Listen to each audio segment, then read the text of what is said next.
ጤና ይስጥልን የተከበራችሁ የሬዲዮ ቤተሰቦችና አድማጮች ዕለቱን ዜናዎችን እናሰማችኋለን። ዜናው የምናሰማችሁን ያብተ ማስፋና ታምሩግረን ባለንበት ሰዓት አቆጣጠር የዛሬ መጋቢት 15 ቀን 2018 ዓ.ም ዜናዎችን ከማሰማታችን በፊት አርዕስተ ዜናውን እናስቀድማለን። የፋኖ ጸረ ባንዳ እርምጃና ያገዛዙ ወታደሮች ኦነግና ማስጠንቀቂያው ተቃውሞና ትግራይ የፖለቲካ እስረኞቹና የሰብአዊ መብት ጥሰት ምርጫውና የፓርቲዎቹ ስጋት የኤርትራ ወታደራዊ አዛዦች የሶማሌ ቀውስ ኢየሩሳሌም ክልከላ የሚሉና ሌሎችም ዜናዎች አሉን። ዝርዝሩን እንሆ።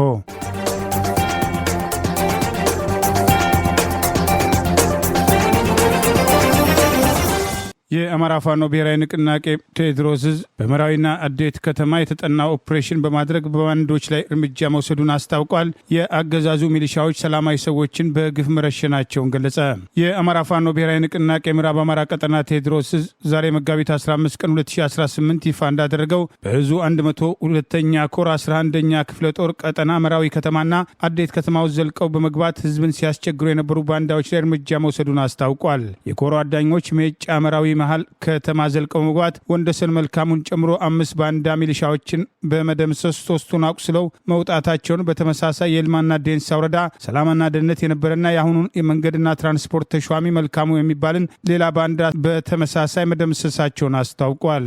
በእንዲህ እንዳለው የስርዓቱ አገልጋይ ሚሊሻዎች 2 ሰላማዊ ሰዎችን ከቤት በማውጣት መረሸናቸውን የጠቀሰ አማራ ፋኖ ብሔራዊ ንቅናቄ ቴዎድሮስ ህዝብ ግንኙነት መምሪያ ዛሬ መጋቢት 15 ቀን 2018 ዓ.ም ባወጣው መግለጫ ከፋኖ ጋር መዋጋት ያልቻለው የስርዓቱ ሎሌ 64ኛ ክፍለ ጦር መጋቢት 12 ቀን 2018 በእነማይ ወረዳ የረዝ ሀገረ ህይወት ቀበሌ ጥቁር አስፓልት ላይ በወሰደው የደፈጣ ጥቃት ጉዳት የደረሰባቸው ያገዛዙ ሆዳደር ባንዳ ሚሊሻዎች ንጹሐንን በግፍ መረሸናቸውን አስታውቋል። በዚህም አቶ አንሙት መኮንን፣ አቶ ደረሰ ውበት የተባሉ ንጹሐን አርሶ አደሮች ከመኖሪያ ቤታቸው በማውጣት ከፋኖ ጋር ግንኙነት አላቸው በማለት ሀገር ሰላም ብለው ከተቀመጡበት ከሞቀ ቤታቸው ከምሽቱ 1 ሰዓት ላይ በጥይት ሩምታ በግፍ እንደረሸኗቸው ቴዎድሮስ ህዝብ ባወጣው በዚሁ መረጃ አስታውቋል። በእንዲህ እንዳለ የፋኖን የምረት ጥሪ የተቀበሉ ዛሬም ፋኖን እየተቀላቀሉ መሆኑን ቴዎድሮስ ህዝብ ባወጣው ተጨማሪ መረጃ ገልጿል። ትናንት መጋቢት 14 ቀን 2018 የአማራ ፋኖ ብሔራዊ ንቅናቄ ቴዎድሮስ ህዝብ 105ኛ ኮር 66ኛ ክፍለ ጦርን የተቀላቀሉ የብልጽግና ስርዓት አገልጋዮች የአገዛዙን ስርዓት አስከፊነት ጭምር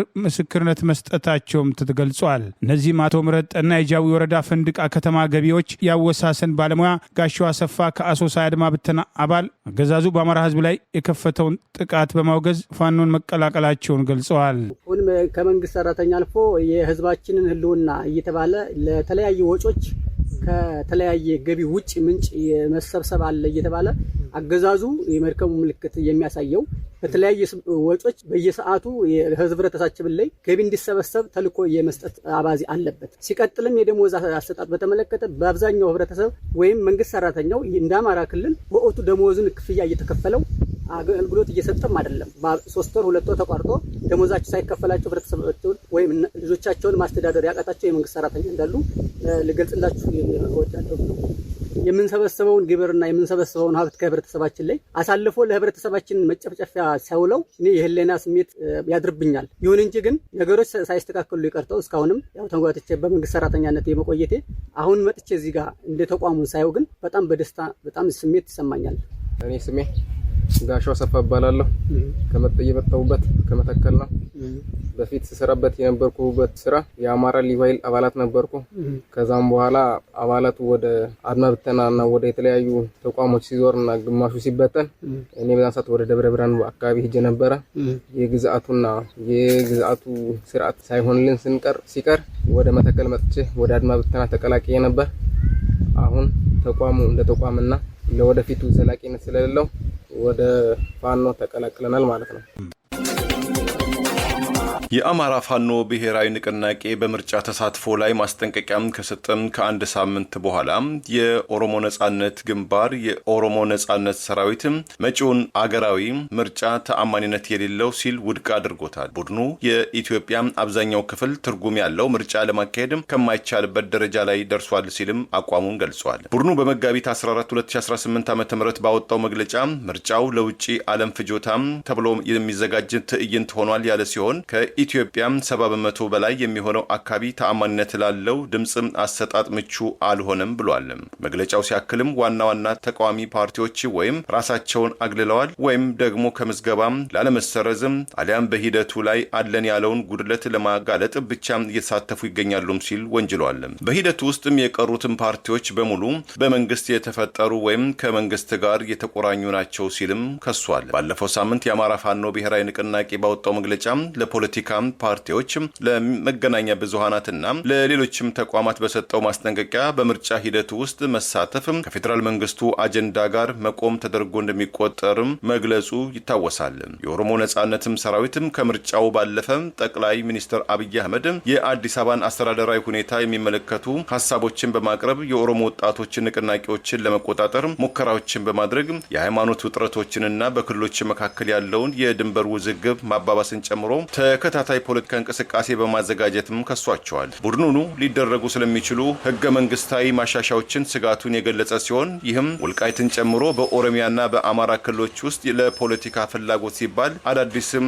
ክልሎችን ለመፍጠርም ሊያገለግል ይችላልም ብሏል። በሲቪል ዜጎች ላይ ጉዳትም ሊደርስ እንደሚችል ያስጠነቀቀው ኦነግም ኦነሰም ዓለም አቀፍ አጋሮች በሲቪሉ ህዝብ ላይ የሚደርሰውን ጥቃት ለመከላከልም ጫና እንዲያደርጉ ሲልም ጥሪ አቅርቧል። መንግስት ለእነዚህ ክሶችም እስካሁን ድረስ የሰጠው ምላሽ ባይኖርም በመጪው ግንቦት 24 2018 ዓ.ም በኢትዮጵያ ይካሄዳል ተብሎ የሚጠበቀውን አገራዊ ምርጫም ከተለያዩ የታጠቁ ኃይሎችም ትችት እየቀረበበትም ይገኛል። ባለፈው ሳምንት በአማራ ክልል የመራጮች ምዝገባ እየተከናወነ ባለበት ወቅት የአማራ ፋኖ ብሔራዊ ንቅናቄ ለፖለቲካ ፓርቲዎች፣ ለሚዲያ ባለሙያዎች፣ ለሃይማኖት መሪዎች እናም ለሲቪክ ማህበራት በሰጠው ጠንከር ያለ ማስጠንቀቂያ በምርጫ ሂደቱ ውስጥ የሚኖራቸው ማንኛውም ተሳትፎ ከመንግስት ጎን እንደመቆም እንደሚቆጠር ማስጠንቀቁ ይታወሳል። በአማራ ህዝብ ላይ ጦርነት ያወጀው የፋሺስቱ ብልጽግና አገዛዝ የምርጫ እንቅስቃሴን ዛሬም ማደናቀፉን የአማራ ፋኖ ብሔራዊ ንቅናቄ ምኒልክ ዕዝ አስታወቀ።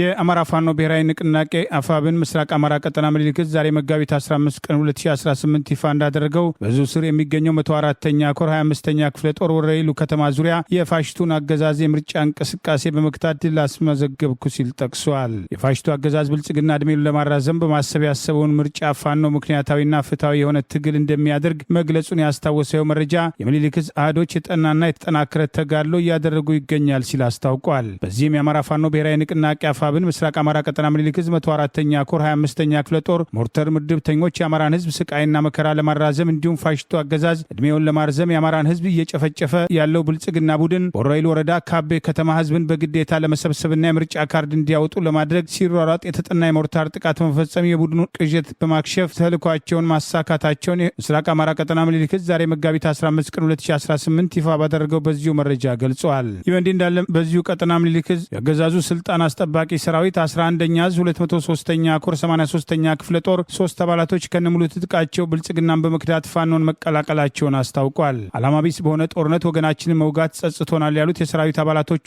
ምኒልክ ዕዝ ልዩ ዘመቻን የተቀላቀሉ ሲሆን አመራሮቹም ማቀባበል እንዳደረጉላቸው ዛሬ መጋቢት 15 ቀን 2018 የአፋብን ምስራቅ አማራ ቀጠና ምኒልክ ዕዝ ባወጣው ተጨማሪ መረጃ ገልጿል። በሌላ በኩል የምኒልክ ዕዝ ንጉስ ሚካኤል አሊ ኮር አደረጃጀት በመስራት የኮርና የክፍለ ጦር ስያሜን መለወጡን አስታውቋል። በአማራ ፋኖ ብሔራዊ ንቅናቄ ምኒልክ ዕዝ የመልሶ ማደራጀትና የመዋቅር ማሻሻያ ተግባራት መካከል አንዱ የሆነው የኮር አደረጃጀትና የክፍለ ጦር መልሶ ማደራጀት ብሎም ስያሜ መስጠት ተጠናክሮ መቀጠሉን አስታውቋል። ከዚህ በፊት የአማራ ፋኖ ብሔራዊ ንቅናቄ አፋብን ምኒልክ ዕዝ ንጉስ ሚካኤል አሊ ኮር ይባል የነበረው በአሁኑ አደረጃጀት 105ኛ ኮር በሚል መጠሪያ የተሰየመ ሲሆን በስሩ የሚገኙ ክፍለ ጦሮችም መብረቅ ክፍለ ጦር የነበረው 45ኛ ክፍለ ጦር፣ አርበኛ አደም አሊ አባናደው ክፍለ ጦር 71ኛ ክፍለ ጦር፣ አማራ ሳይንት መቅደላ ክፍለ ጦር 47ኛ ክፍለ ጦር፣ ኢንጂነር ደሳለኝ አሰፋ ክፍለ ጦር 29ኛ ክፍለ ጦር፣ ዋሲል ክፍለ ጦር 33ኛ ክፍለ ጦር በሚል ለክፍለ ጦሮቹ አዲስ ስያሜ መስጠቱንና ለትግል እንዲያመች በማድረግ አደረጃጀቱን ማዘመኑን የአማራ ፋኖ ብሔራዊ ንቅናቄ ምስራቅ አማራ ቀጠና ምኒልክ ዕዝ ዛሬ መጋቢት 15 ቀን 2018 ባወጣው ተጨማሪ መረጃ አስታውቋል። ይህ በእንዲህ እንዳለ አማራ ፋኖ በወለጋ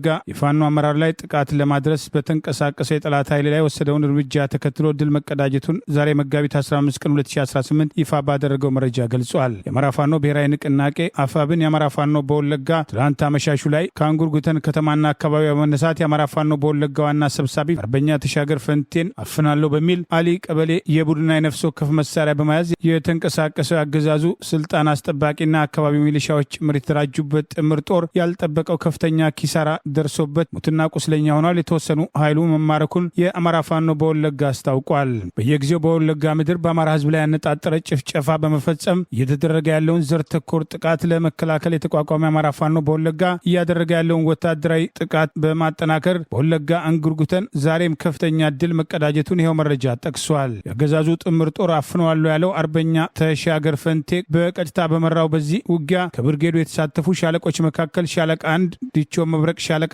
በሻለቃ ደሳለኝ እየተመራ ሻለቃ 2 የአሊ አናብስ አበባ ያረጋል ሻለቃ በአርበኛ ተሻገር ፈንቴ እየተመራች እንዲሁም ሻለቃ 4 በላይ ዘለቀ ሻለቃ በሻለቃ ገበያው እየተመራ በአገዛዙ ጥምር ጦር ላይ የተናበበና የተቀናጀ ጥቃት በመሰንዘር ሙትና ቁስለኛ በማድረግ የተወሰለ ኃይሉን መማረክ መቻላቸውን ገልጿል። በዚህም 1 ዲሽቃ 3 ብሬን መትረየስ 3 ስናይፐር 2 መገናኛ ሬዲዮ 20 አገዛዙን ስልጣን አስጠባቂ ሰራዊት ጭምር የማረኩ ሲሆን 27 ቦምብ 18 የወገብና የደረት 39 ካዝና ከ25 በላይ ክላሽንኮቭ ብዛት ያላቸው የዲሽቃ የብሬንና የክላሽ ተተኳሽ እንዲሁም የተለያዩ ወታደራዊ ሻንጣዎች ቁሳቁሶች የተማረኩ ሲሆን አካባቢ ላይ ለጊዜው ኢንተርኔት መዘጋቱን ተከትሎ የተገኙ ድሎችን በፎቶና በቪዲዮ ማስረጃ ማስደገፍ አለመቻሉን ፋኖ ዳዊት አማረ የአማራ ፋኖ በወለጋ ህዝብ ግንኙነት ኃላፊ ዛሬ መጋቢት 15 ቀን 2018 ይፋ ባደረገው በዚሁ መረጃ ገልጸዋል።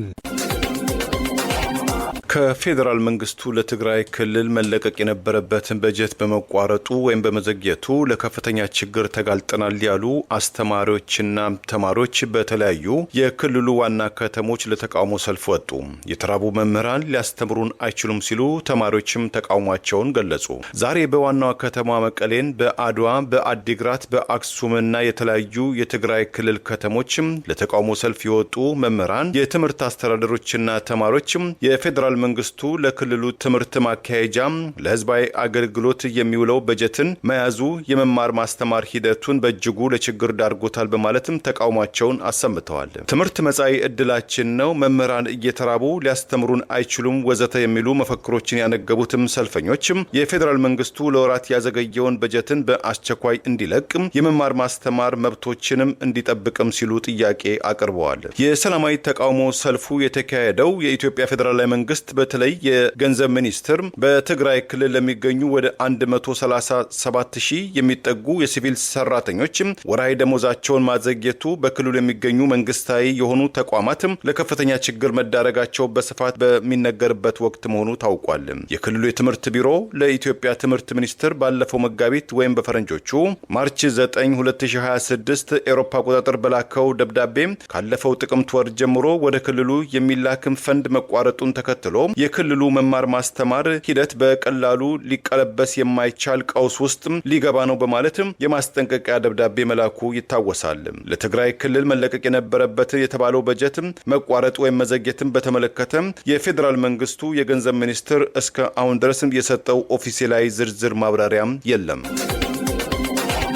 እናቶ ዮሐንስ በያለው በቅሊንጦ እስር ቤት ለህይወታቸው አስጊ ሁኔታ መኖሩን ለፍርድ ቤት ተናግረዋል። በማንነታቸው ሳቢያ የሚሰድባቸው የቅሊንጦ ማረሚያ ቤት የጥበቃና ደህንነት ኃላፊ ከላይ እስከታች እኛውንን ምንም አታመጡም በማለት ቀበቶ ፈተን የታሰርን ሰዎችን ታጥቆ እገላለሁ የሚል አካል ህግ ካለ ታስሮ ሊጠየቅ ይገባል፣ ካልሆነ ደግሞ ቢያንስ ገለል ተደርጎ ሊቆይ ይገባል በማለት አቤቱታቸውን አሰምተዋል። በአማራ ማንነታቸው ሳቢያ ከታሰሩ የህሊናና የፖለቲካ እስረኞች መካከል ያለመከሰስ መብታቸው ሳይነሳ በግፍ እስር ላይ የሚገኙት ምክር ቤት አባላቱ አቶ ዮሐንስ በዋለው፣ ዶክተር ካሳ ተሻገርና አቶ ክርስቲያን ታደለን ጨምሮ በተከሰሱበት ያገዛዙ የፈጠራ የሽብር ክስ በትላንትናው ዕለት ፍርድ ቤት በቀረቡበት ወቅት በቅሊንጦ ማረሚያ ቤት እየደረሰባቸው ያለውን ችግር ሕክምና መከልከላቸውና የመብት ጥሰቶችን ዳግም ለፍርድ ቤት አቤት ብለዋል። የፖለቲካ እስረኞቹና አቶ ዮሐንስ በዋለው ቀደም ሲል መጋቢት 11 ቀን 2018 የነበራቸው ቀጠሮ በረመዳን ምክንያት ተላልፎ ትላንት መጋቢት 14 ቀን 2018 በፌዴራል ከፍተኛ ፍርድ ቤት ልደታ ምድብ ሁለተኛ የህገ መንግስትና የጸረ ሽብር የሽብር ወንጀል ችሎት ከሌሎች መዝገብ ተከሳሾች ጋር በቀረቡበት ወቅት ሲሆን ዘናም አማራ እንተያያለን ከላይ እስከታች እኛውንን ምንም አታመጡም በማለት ቀበቶ ፈተን የታሰርን ሰዎችን ታጥቆ ገላሉ የሚል አካል ህግ ካለ ታስሮ ሊጠየቅ ይገባል በማለት የቅሊንጦ ማረሚያ ቤት የጥበቃና የደህንነት ኃላፊ ኢንስፔክተር ድሪባ ሰንበቶን በተመለከተ እስካሁን ምርመራ አለመደረጉን በመጥቀስ ተቃውሟቸውን አሰምተዋል። ኃላፊው ቀበቶ ፈተን የታሰርን ሰዎችን ታጥቆ ገላሉ የሚል አካል በመሆኑ ህግ ካለ ታስሮ ሊጠየቅ ሲገባው ካልሆነ ቢያንስ ገለል ተደርጎ ሊቆይ ይገባ ነበር በማለት አቶ ዮሐንስ ቧያለው በችሎት ጥያቄ ማቅረባቸውን አውሎክሰን አንድነት በላከው በዚሁ ዘገባ ጠቅሷል። ፌዴራል ፖሊስ በተከሳሾች ላይ የተፈጸመውን ግፍና በደል በተመለከተ የኢትዮጵያ ሰብአዊ መብት ኮሚሽን አጣርቶ ያቀረበውን ሪፖርትና በተከሳሾች በኩል ኢንስፔክተር ድሪባ ሰንበቶን በተመለከተ የቀረበውን ክስ በፍርድ ቤት ትዕዛዝ መሰረት ሁለቱንም እያጣራው እገኛለሁ የሚል ጽሁፍ ምላሽ የሰጠ ቢሆንም ይህ ምላሽ ተከትሎም ሰብአዊ መብት ጥሰቱን በተመለከተ የምርመራ ውጤቱ መዘግየቱ አግባብ አለመሆኑና ፖሊስ ፍርድ ቤቱና ሰብአዊ መብት ጉዳይ ላይ እየቀለደ መሆኑን ገልጸው ኢንስፔክተር ድሪባን በተመለከተ ግን ምንም አይነት ምርመራ አልተደረገም፣ የጠየቀም የለም፣ እያጣራን ነው የተባለው ውሸት ነው በማለት አቶ ዮሐንስ ቧያለው በወቀሳ ምላሽ ሰጥተዋል። አንድን ህዝብ በጅምላ የሰደበና ተከሳሾችና ቤተሰቦቻቸውን በማናለብኝነት እያንገላታ ያለ መሳሪያ የታጠቀ አካል ጉዳት ቢያደርስብን ተጠያቂው ማን ነው? አቃቢ ህግም በዝምታ ማለፍ የለበትም ያሉት የተከበረው አቶ ዮሐንስ ቧያለው እስኪ በህግ ፊት እኩል እንዳኝ ሲሉ ለችሎቱ ጥያቄ አቅርበዋል። እኛ ብሔርና ሃይማኖትን የሚያጋጭ መጽሐፍ አስገብተን አናውቅም ያሉት አቶ ዮሐንስ መጽሐፍ እንዳይገባ የሚደረገው ክልከላ ከህግ ሳይሆን ከተቋሙ አካላት የተሳሳተ የግል ውሳኔ አስተሳሰብ የተነሳ መሆኑን ጠቁመው እንዲስተካከል ጭምር ጠይቀዋል። ከጤና አንጻርም አንድ እጃቸው ላይ በገጠማቸው ህመም በዳኑ ሆስፒታል የጥንት ህክምና ክፍል እየተከታተሉ የሚገኙት አቶ ዮሐንስ የእግር ህመም ስላለብኝ ቆሜ ከቤተሰቤ ጋር ለመነጋገር ስለሚቸግረኝ ተቀምጬ እንድነጋገር በሚል ያቀረብኩትን አቤቱታ በቀደመው ፍርድ ቤት ተፈቅዶ የተሰጠውና ሲፈጸም የቆየው ትዕዛዝ በድጋሚ ተከልክያለሁ ሲሉ አቤት ብለዋል። ትዕዛዙ በተመሳሳይ ለአቶ ክርስቲያን ታደለ፣ ለተከበሩ ዶክተር ካሳ ተሻገር፣ ለዶክተር ጫኔ ከበደ፣ ለመርጌታ በላይ አዳሙ ጭምር ተፈቅዶ ሲፈጸም ከቆየ በኋላ በኢንስፔክተር ድሪባ መከልከላቸውን ለፍርድ ቤት ጨምረው ገልጸዋል። ፍርድ ቤቱም ትዕዛዙ ሲፈጸም ቆይቶ ለምን ተቋረጠ በሚል ማረሚያ ቤቱ እስከዛው ትዕዛዙን እየፈጸመ ምላሹን ለሚያዝያ 8 ቀን 2018 በጽሁፍ እንዲሰጥ ሲል ትዕዛዝ መስጠቱን አውሎክሰን አንድነት ዛሬ መጋቢት 15 ቀን 2018 ባወጣው በዚሁ ዘገባ ጠቅሷል። ይህ በእንዲህ እንዳለ ሌላው የፖለቲካ እስረኛ አዲስ አበባ ከተማ ምክር ቤት አባል የሆኑትና ያለመከሰስ መብታቸው ሳይነሳ የታሰሩት ዶክተር ካሳ ተሻገር በበኩላቸው ከልብና ከነርቭ ጋር በተያያዘ ላጋጠማቸው የጤና ችግር የተሻለ ሕክምና እያገኘው ባለመሆኔ ለከፍተኛ ስቃይ ተዳርጌያለሁ፣ ህይወቴም አደጋ ላይ ነው በማለት ለፍርድ ቤቱ አቤት ብለዋል። ዶክተር ካሳ ከፍተኛ የልብ ህመም፣ የነርቭና የግፊት ህመም እንዳለባቸው ጠቅሰው የሕክምና አገልግሎቱም የተንዛዛና ረዥም ቀጠሮ እየተሰጣቸው በመሆኑ የቅሊንጦ ማረሚያ ቤትም ሰበብ እየፈጠረ ከሕክምና ስለሚያስቀራቸው ለከፍተኛ ስቃይ መዳረጋቸውና ህይወታቸው አደጋ ላይ መሆኑን ልጆቼ እንዳያጡኝ ይሰጋሉ በማለት ቀልጣፋ የሕክምና አገልግሎት እንዲሰጣቸው ለፍርድ ቤቱ ጠይቀዋል። ከዚህ በተጨማሪ ኦቲዝም ችግር ያለበት የ19 ዓመት ልጃቸው ጋር በልዩ ሁኔታ በስልክና በአካል በመገናኘት እንዲንከባከቡ በሚል ፍርድ ቤቱ የሰጠው ትዕዛዝ በማረሚያ ቤቱ ተፈጻሚ እየተደረገ እንዳልሆነ ጭምር ጠቅሰዋል። ሌላው የፖለቲካ እስረኛ የምክር ቤት አባል አቶ ክርስቲያን ታደለ በበኩላቸው ግራግሬ ላይ የነርቭ ችግር አለብኝ፣ ይህም በጳውሎስ ሆስፒታል የተረጋገጠ ነው ያሉት አቶ ክርስቲያን ቤተሰቦቻቸው ሲመጡ ቆሞ ሳይሆን ቁጭ ብሎ እንዲያነጋግሩ የተሰጠው ትዕዛዝ በማረሚያ ቤት መከልከሉ ተገቢ አለመሆኑን ጠቅሰዋል። የሰብአዊ መብት ጥሰት ምርመራውን በተመለከተም ለማጣራት የመጡ አካላትን በምርመራ ስም የወንጀል ድርጊቱን የፈጸሙት እኮ የእናንተ አለቆች ናቸው፣ እንድታጣሩ ይፈቀድላችኋል ብለን ጠይቀናቸው ነበር ያሉት አቶ ክርስቲያን ምርመራው የዘገየው ከተጠያቂነት አንጻር በፍቃድ ማጣት ሊሆን እንደሚችል አስተያየታቸውን ሰጥተዋል። የኢትዮጵያ ሰብአዊ መብቶች ኮሚሽን በምክር ቤት አባላቱ ላይ በአዋሽ አርባና በፌዴራል ፖሊስ የተፈጸመውን የሰብአዊ መብት ጥሰት በተመለከተ ሪፖርት ያቀረበ ሲሆን ፌዴራል ፖሊስ በጉዳዩ ላይ እንዲመረምር የቅሊንጦ ማረሚያ ቤት ባለስልጣን የሆነው ኢንስፔክተር ድሪባ ሰንበቶም ለፈጸመው ድርጊት ምርመራ መደረጉ በተጨባጭ የተደረሰበት ደረጃ ተገልጾ ለፍርድ ቤት እንዲቀርብ አቤት ብለዋል። ችሎቱ በተጠየቀው አግባብ ተፈጻሚ እንዲሆን ለፌዴራል ፖሊስ ትዕዛዝ እንደሚሰጥ በዚህ ወቅት ገልጾ ምላሽ መስጠቱን አውሎክሰን አንድነት በላከው በዚሁ ዘገባ አስታውቋል። በአሜሪካው በሲልቨር ስፕሪንግ የሚገኝ አንድ ኢትዮጵያዊ የጥርስ ሐኪም በታካሚዎች ላይ በፈጸማቸው በተባለ በርካታ የወሲባዊ ጥቃቶች ወንጀል ተከሰሰ። መርማሪዎችም እስካሁን ሪፖርት ያላደረጉ ተጨማሪ ተጎጂዎች ሊኖሩ ይችላሉም ሲሉ ፍንጭ ሰጡ። የቀድሞው ተዋንያን ቢል ኮዝቢ በቀደመ የወሲብ ውንጀላ ከ19 ሚሊዮን የአሜሪካን ዶላር በላይ ካሳ እንዲከፍል ተበየነበት። የሞንቶጎመሪ ካውንቲ ፖሊስ ዲፓርትመንት እንደገለጸው ምርመራው የተጀመረው ባለፈው መጋቢት ወይም በፈረንጆቹ ማርች 2 2026 አንዲት አዋቂ ሴት የጥርስ ሐኪሟ የሆነው የ35 ዓመቱ ኢትዮጵያዊ ዶክተር ኤርሚያስ ስሜ በሁለት የተለያዩ የጥርስ ሕክምና ሂደቶች ውስጥ ወሲባዊ ጥቃት እንደፈጸመባት ሪፖርት ባደረገችበት ወቅት እንደሆነ ድርጊቱም የተፈጸመው በክፍሉ ውስጥ ምንም አይነት ረዳት ባለሙያ በሌለበት ወቅት እንደሆነ ፖሊስ ገልጿል። የልዩ ተጎጆች ምርመራ ክፍል መርማሪዎች በምርመራው ወቅት የሴቲቱ ክስ ማረጋገጫ እንደደረሳቸውም ተናግረዋል። ባለስልጣናቱ በተጨማሪም እንደ ፈረንጆቹ አቆጣጠር በ2018 በሜሪላንድ ስቴት የጥርስ ምርመራ ቦርድ ላይ በዶክተር ኤርሚያስ ላይ የቀድሞ ቅሬታም ቀርቦ እንደነበረም ደርሰንበታልም ብለዋል። በዚያን ወቅትም ምንም እንኳን የወንጀል ክስ ባይመሰረትበትም የጥርስ ሕክምና ፍቃዱ ለጊዜው ታግዶ በክትትል ላይ እንዲቆይ መደረጉም ተገልጿል። በቀድሞ ሪፖርትና አሁን ባለው መነሻነትም መርማሪዎቹ ተጨማሪ ተጎጆች ሊኖሩ ይችላሉ ብለው አሁን ላይ እንደሚያምኑም ገልጸዋል። ፖሊስ ዶክተር ኤርሚያስን በበርካታ የአራተኛ ደረጃ የወሲብ ጥቃትም ውንጀላና በሁለተኛ ደረጃ የጥቃት ወንጀል የሚከስ የእስር ማዘዣ ያወጣበት ሲሆን ዶክተር ኤርሚያስ ባለፈው መጋቢት 19 ወይም ማርች 19 2026 በቁጥጥር ስር የዋለ ሲሆን በኋላም በዋስትና መለቀቁም ታውቋል። በተያያዘ ወሲብ ነክ ክስም ታዋቂው ተዋንያን ቢል ኮዝቢ በቀድሞው የምግብ ቤት አስተናጋጅ ላይ በፈረንጆቹ አቆጣጠር በ1972 ፈጽሞታል በተባለ ጥቃት ምክንያት ከ19 ሚሊዮን የአሜሪካን ዶላር በላይ ካሳ እንዲከፍል ተወሰነበት። በካሊፎርኒያ ግዛት ውስጥ የተሰየሙት ዳኞች አስተናጋጇ ያለ ፍቃዷ ወሲባዊ ጥቃት እንደተፈጸመባት ማረጋገጡን ተከትሎ ውሳኔ ማስተላለፋቸውን ገልጸዋል። ዶና ሞሲንገር የተባለችው ተበዳይ ከ5 አስርት ዓመት በፊት የቀድሞ ኮከብ ተዋናይ ወይን በማጠጣትና መድኃኒት በመስጠት ራሷን እንድትስት ካደረጋት በኋላ ከቤቷ እንደወሰዳ ተናግራለች። የ88 ዓመቱም ኮዝቢ ዶናናም ሌሎችም ሴቶችም ያቀረቡበትን ተመሳሳይ የጾታዊ ጥቃትም አልፈጸምኩም ሲል ማስተባበሉ ይታወሳል። የተቃዋሚዎች ቅንጅት እጩዎችና አባላቶቹ አደጋ ላይ መውደቃቸውን በመጥቀስ ምርጫው አስቻይ የማያደርጉ ሁነቶች በአስቸኳይ ይፈቱ ማለት ጦርነት እንዲቆም ጠይቋል። ኢህአፓ እናት ፓርቲና መያድን ጨምሮ የተካተቱበት ትብብር ለኢትዮጵያ አንድነት የተቃዋሚዎች ቅንጅት በ2018 የሚካሄደውን 7ኛ ዙር አገር አቀፍ ምርጫ አስመልክቶ ከዚህ ቀደም ህዳር 8 ቀን 2018 ዓ.ም ባወጣው መግለጫ የብልጽግና መንግስት ሀገራችን ኢትዮጵያ የገባችበትን የእርስ በርስ ጦርነት በሰላማዊ መንገድ ብቻ እንዲፈታ፣ በየእስር ቤቱ ታጉረው የሚገኙ የፖለቲካና የማንነት እስረኞች እንዲፈቱ፣ የፖለቲካ ምህዳሩ ማነቆዎች እንዲወገዱ፣ ሚዲያውም የገጠመው ከፍተኛ የገለልተኝነት ችግር እንዲከለስና ምርጫ ለማካሄድ በተለይ ከጸጥታ አንጻር አስቻይ ሁኔታ ለመኖራቸውን በዝርዝር እንደ ቅድመ ሁኔታ ሊያሟሉ ይገባል ያላቸውን አንኳር ጉዳዮች አሳውቆ የነበረ ቢሆንም ዛሬ መፍትሄ ባለመገኘቱ እጩዎችና አባላቱ አደጋ ላይ መውደቃቸውን አስታውቋል። ትብብሩ ዛሬ መጋቢት 15 ቀን 2018 ባወጣው በዚሁ መግለጫ አስቀድሞ በመግለጫ በህዳር ወር ያነሳቸው መሰረታዊ የምርጫ ቅድመ ሁኔታዎች ስለመመለሳቸው መንግስትና ታጣቂ ኃይሎች በአንድ ወር ጊዜ ውስጥ ወይንም የምርጫ የጊዜ ሰሌዳ በምርጫ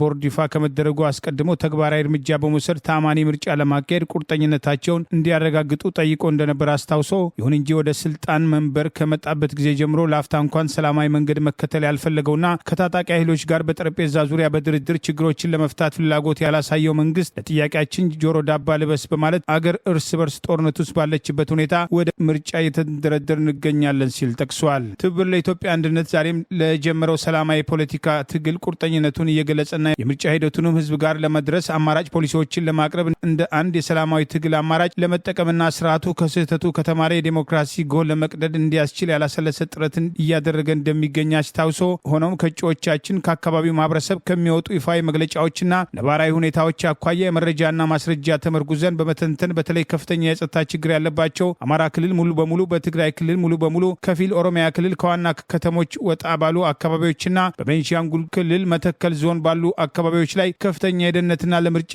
አስቻይነት እጅግ አዳጋች መሆናቸውን ተረድተናል። ይህንንም ለኢትዮጵያ ብሔራዊ ምርጫ ቦርድ በደብዳቤ ያሳውቀናል ሲል ገልጿል። በተለይም በአማራ ክልል ጦርነት ከተቀሰቀሰ ማግስት ጀምሮ በትብብር ስንሰራ የነበርን ፓርቲዎች በሀገራችን የተለያዩ አካባቢዎች የተቀሰቀሱ ጦርነቶች በኃይል አማራጭ መፍታት እንደማይቻል በገለልተኝነት አደራዳሪዎችና በሶስተኛ ሀገር በጠረጴዛ ዙሪያ ድርድር መፍትሄ እንዲበጅ ከሐምሌ ወር 2015 ጀምሮ ያለማቋረጥ ድምጻችንን ስናሰማ ቆይተናል ያለ ይኸው መግለጫ ይሁን እንጂ ጩኸታችን ሰሚ አጥቶ ዛሬ መላ ክልሉ የጦር አውድማ የሆነበት ሁኔታና ንጹሐን ዜጎቻችን ዕለት ዕለት በራሱ በግብር ከፋዩ ህብረተሰብ ገንዘብ በሚገዛ ከባድ መሳሪያና ድሮን የሚጨፈጨፉበት ሁኔታ እጅግ ልብ ሰባሪ የታሪክ ክስተት ሆኖ ቀጥሏል ሲል አስታውቋል። በዚህ ውስጥ ሆኖ የቀረቡት ቅድመ ሁኔታዎች በጎ ምላሽ አግኝተው እየተካሄደ ያለው ጦርነት በድርድር ሊፈታ ይችላል በሚል ተስፋ በክልሉ የተለያዩ አካባቢዎች ትብብር ለኢትዮጵያ አንድነት የሚጠበቀውን ያህል ባይሆንም እጩዎችን ማስመዝገቡን የጠቀሰው መግለጫ ሆኖም ከቅርብ ጊዜ ወዲህ እጩዎችንና ምርጫን ለማስተባበር የሚወጡ የመንግስት አካላት ጭምር በተለያዩ የክልሉ አካባቢዎች ለከፍተኛ ሰቆቃና ህልፈት ህይወት እስከ ማጣት መዳረጋቸውን መረጃዎች እየደረሱን ይገኛል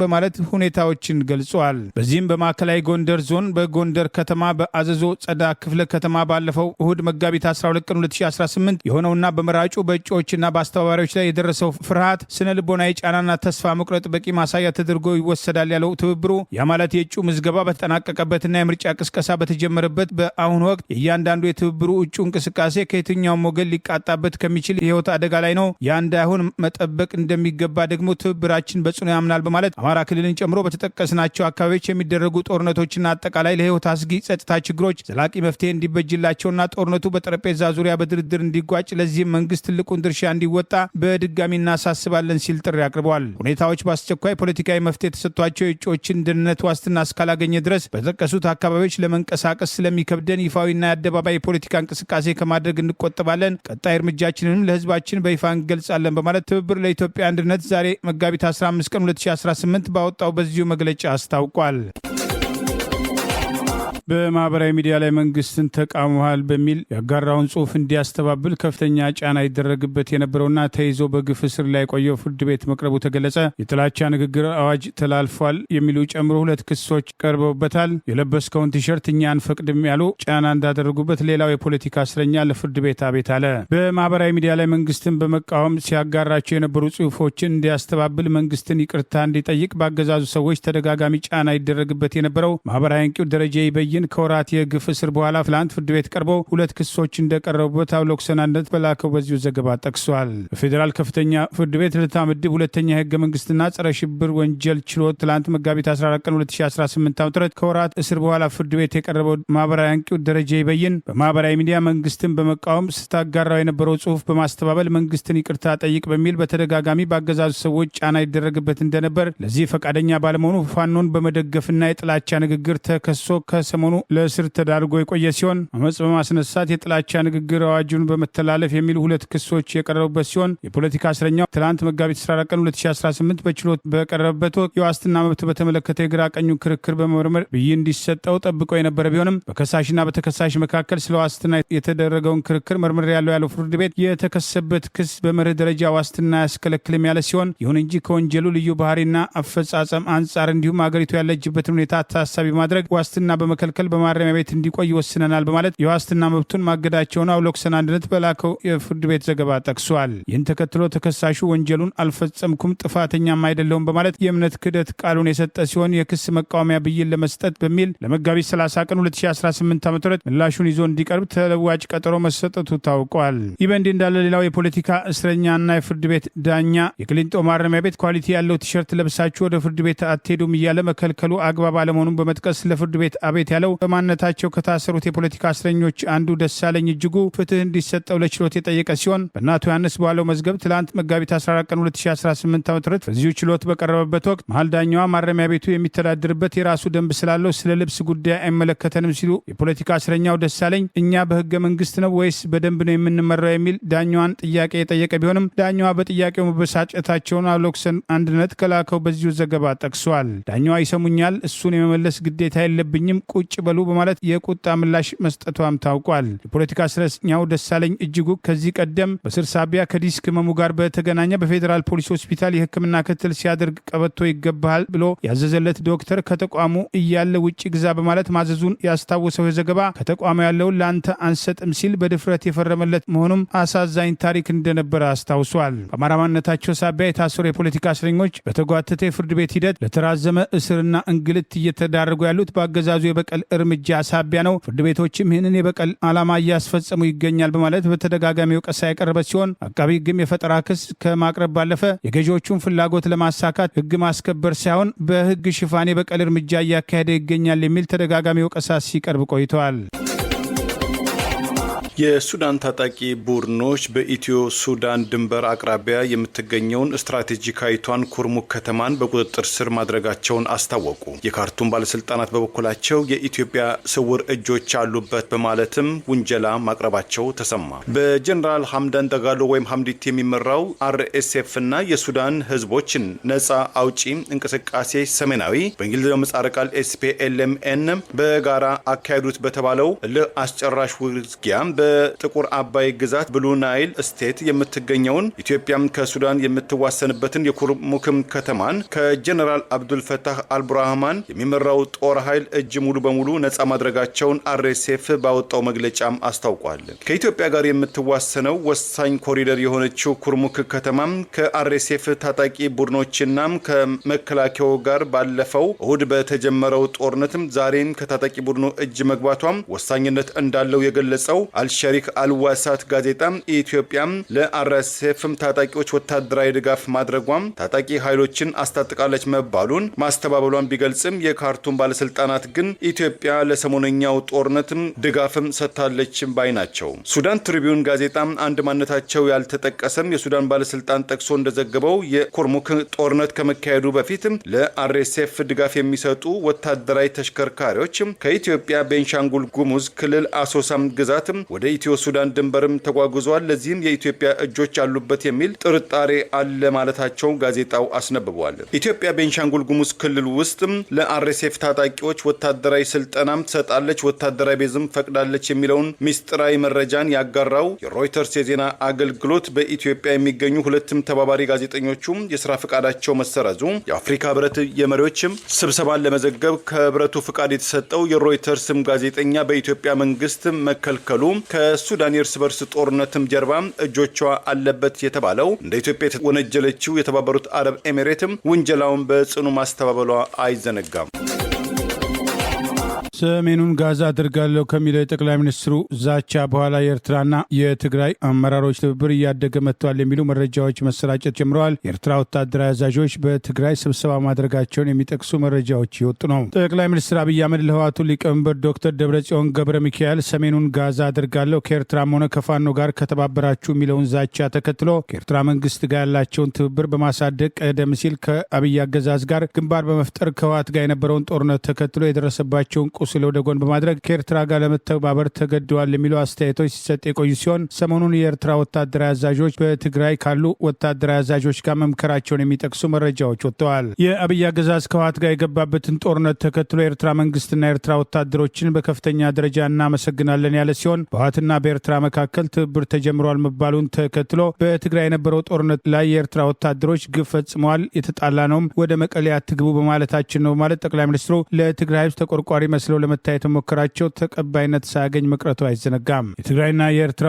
ወታደራዊ አዛዦች ተገናኝተው ፊት ለፊት መወያየታቸውን አፍሪካን ኢንቴሊጀንስ ምንጮች ያላቸውን ጠቅሶ ዘግበዋል። ከህወሓት በኩል ጀነራል ፍስሐ ኪዳኑና ከኤርትራ በኩል ጀነራል ኢዮ ፍስሐዬ በመቀሌ ተገናኝተዋል ያለው መረጃ የሁለቱ ወታደራዊ አዛዦች ስብሰባ በስምምነት የተጠናቀቀ አይመስልም የሚል አስተያየቱንም አስፍረዋል። በአብይ አህመድ የሚመራው የፌዴራል መንግስት የያዘውን አቋም ተከትሎ ህወሓትና የኤርትራ መንግስት ለመተባበር በር መክፈቱን የጠቀሰው ዘገባ በሁለቱ ኃይሎች መካከል የተሟላ መግባባት ስምምነት አለ ተብሎ እንደማይታሰብም ጠቆም ለማድረግ ሞክረዋል። አንዳንድ ወገኖች ከነጻ ወገን ጉዳዩን ማረጋገጥ አለመቻሉን እየጠቀሱ ቢሆንም ዘገባውን ተከትሎ ከኤርትራም ሆነ ከህወሓት በኩል የተሰጠ መረጃ ለመኖር ሌላው ቀርቶ የህወሓት ተቃዋሚዎች የሚባሉት ስለ ጉዳዩ የጠቀሱት ነገር ባይኖርም የብልጽግና ፓርቲ ማህበራዊ ሚዲያ ፈቀላጤዎች ግን የኤርትራና የህወሓት ወታደራዊ አዛዦች ተገናኝተው ባለመስማማት ተለያይተዋል በማለት ልዩነታቸው ሰፍቷል የሚል አስተያየት አስከትለው አቅርበዋል። ጠቅላይ ሚኒስትር አብይ አህመድ ከኤርትራ ጋር ሲተባበሩ ቅዱስ ህወሓትና ሌሎች ኃይሎች ከኤርትራ ጋር መተባበር የአገር ክደት ተደርጎ ሊታይ አይችልም፣ ይህንን የማለት ሞራል የላቸውም የሚል ወቀሳ በተደጋጋሚ ሲቀርብባቸው የቆየ ሲሆን የአገሪቱን ዳር ድንበር በመጣስ ከህወሓት ጋር የገቡበትን ጦርነት ምክንያት በማድረግ የኤርትራን ጦር ጎትተው በማስገባት ፍላጎታቸውን ለማሳካት የተንቀሳቀሱ ሲሆን ሰሜኑን ቆርጬ ጥላለው የሚለው እብሪት ተከትሎ ሁለቱ ኃይሎች ቢተባበሩ አይገርምም የሚሉ አስተያየቶች ሲሰጡ ቆይተዋል። ይህ በእንዲህ እንዳለ የትግራይ ክልል ጊዜያዊ አስተዳደር ምክትል ፕሬዚዳንትና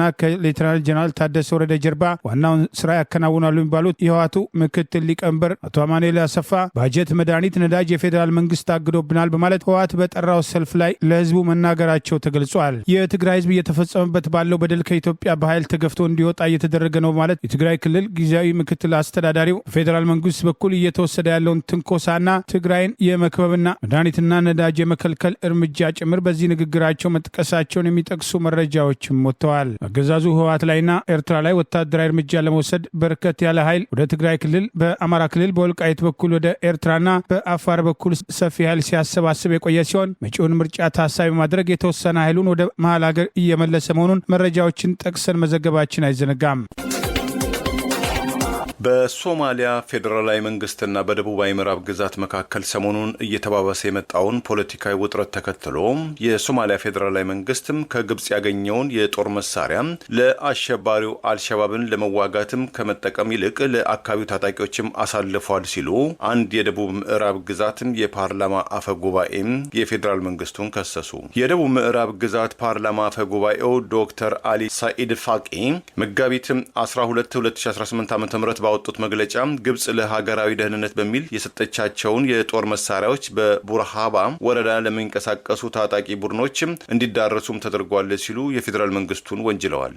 እነዚህ የጦር መሳሪያዎች አልሸባብን ኢላማ ከማድረግ ይልቅ አሁን በእኛ አስተዳደር ላይ ጥቅም ላይ እየዋሉ ነው ያሉትም አፈ ጉባኤው ሀገርን ለመከላከል የታሰቡ የጦር መሳሪያዎች በዚህ መንገድም ጥቅም ላይ ሲውሉ ውጥረትን ያባብሳል፣ ክፍፍልን ያስፋፋል፣ እንደዚሁም የንጹሃን ህይወትን ለአደጋ ያጋልጣልም ሲሉ አስጠንቅቀዋል። ዶክተር ፋቂ መሳሪያዎቹ በአውሮፕላን እየተጓጓዙ በደቡብ ምዕራብ ግዛት ባለስልጣናት ላይ ለሚደረጉ ዘመቻዎች እየዋሉ መሆኑን የሚጠቁሙ በጣም አስፈላጊ ያሏቸው ሪፖርቶች እንደደረሷቸው ገልጸው ሁኔታውን አስጨናቂም ሲሉ ገልጸውታል። ይህ ክስ የቀረበው በሶማሊያው ፌዴራላዊ መንግስትና በደቡባዊ ምዕራብ ግዛት መካከል በክልላዊ ምርጫና አነጋጋሪ በሆኑ የህገ መንግስት ማሻሻያዎች ዙሪያ በተፈጠረው አለመግባባት ልዩነቶችም እየሰፉ በመጣበት ወቅት መሆኑም ተስተውሏል። የደቡብ ምዕራብ ግዛት ፕሬዚዳንት አብዱል አዚዝ ሐሰን መሐመድ ቀደም ብለው ተመሳሳይ ስጋት እንዳለን ገልጸው የነበረ ሲሆን የተባበሩት መንግስታት የጦር መሳሪያ ማዕቀብ መነሳቱን ተከትሎ የተገኙ አዳዲስ የጦር መሳሪያዎችን የፌዴራል ባለስልጣናት በእሳቸው አስተዳደር ላይ እየሰበቁ ነው ሲሉም ከሰዋል። የደቡብ ምዕራብ ግዛት የአገር ውስጥ ደህንነት ሚኒስቴር በበኩሉ ባወጣው መግለጫ መነሻቸውን ከግብጽ ያደረጉ የጦር መሳሪያዎችም ጽንፈኛ አሳሰብ ካላቸው ታጣቂዎች ጋር ግንኙነት ላላቸው ቡድኖች መተላለፋቸውን ለሀገራዊ ደህንነትም ከፍተኛ ስጋት ነውም ብለውታል። ሚኒስትሩ በማከልም ድርጊቱ የኢትዮጵያ ጦር ሰራዊት የሚገኝባቸውን አካባቢዎችን ጨምሮ በሶማሊያ የአፍሪካ ህብረት የድጋፍና የማረጋጋት ተልዕኮ አውሶም ስር ያሉ ኃይሎችን ኢላማ ሊያደርግ ይችላልም ሲሉ አስጠንቅቀዋል። የሶማሊያ ፌዴራላዊ መንግስት ለቀረበበት ክስ እስካሁን ድረስ በይፋ የሰጠው ምላሽም የለም።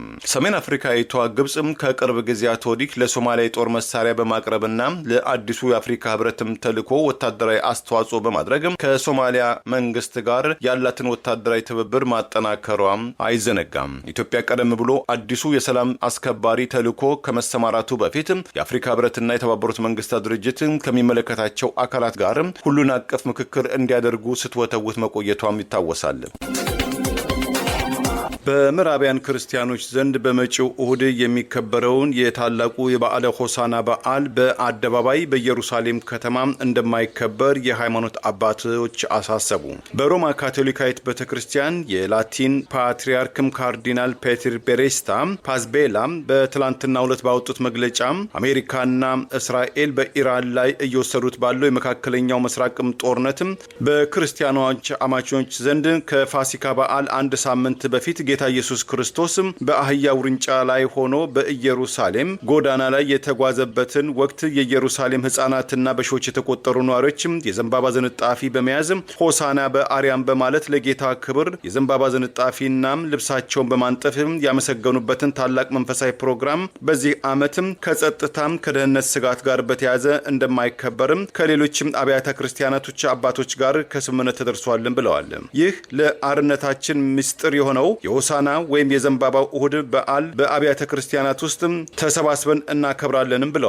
በመቀጠልም በየጊዜው ተለዋዋጭ ያሉት የመካከለኛው ምስራቅ ቀውስን ለመገመት አዳጋች መሆኑን የጠቀሱትም ካርዲናል ፓዝ ቤላ በዚህ የጦርነት ወቅት ወሳኙ የአደባባይ ሃይማኖታዊ ክንውን ቢቋረጥ ምዕመናኖች ስለ ሰላምና መረጋጋት አጥብቀው እንዲጸልዩ አባታዊ ምክራቸውንና ጥሪያቸውን አስተላልፈዋል። አሜሪካና እስራኤል በኢራን ላይ የሰነዘሩትን ጥቃትን ተከትሎ ኢራን የሚሳኤልና የድሮን አጸፋዊ ምላሽ በምትሰጥበት በዚህ የመካከለኛው ምስራቅ ጦርነት የእስራኤል መንግስት ካለፈው የካቲት ወይም ከፈረንጆቹ ፌብሩዋሪ 28 2026 ጀምሮ የተለያዩ የደህንነትም ክልከላዎችን የጣለ ሲሆን ከነዚህ መካከል በጥንታዊቷ ኢየሩሳሌም ሰሜናዊ ምዕራብ አቅጣጫ በሚገኘው ጌታ ኢየሱስ ክርስቶስ የተሰቀለበትና 3 ቀናትና 3 ሌሊት የተቀበረበትን የጎልጎታ ቤተክርስቲያን ለምዕመናን አገልግሎት ዝግ ማድረጉን አስታውቋል። የእስራኤል መንግስት ሁሉንም ምኩራቦችን፣ ቤተክርስቲያናትና መስጂዶችን ለአማኞች ክፍት እንዲሆኑ ቢፈቅድም የኢራን ሚሳኤል ጥቃትን በመስጋት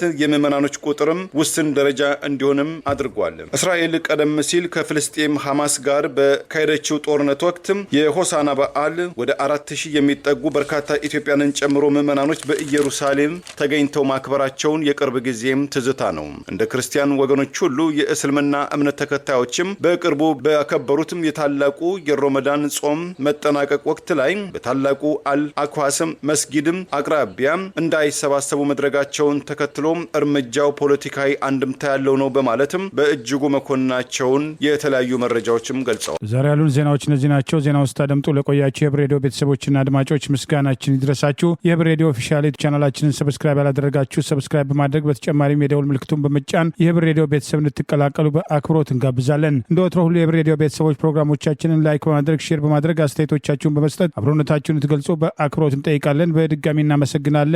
ጤና ይስጥልን። ቸር እንቆይ።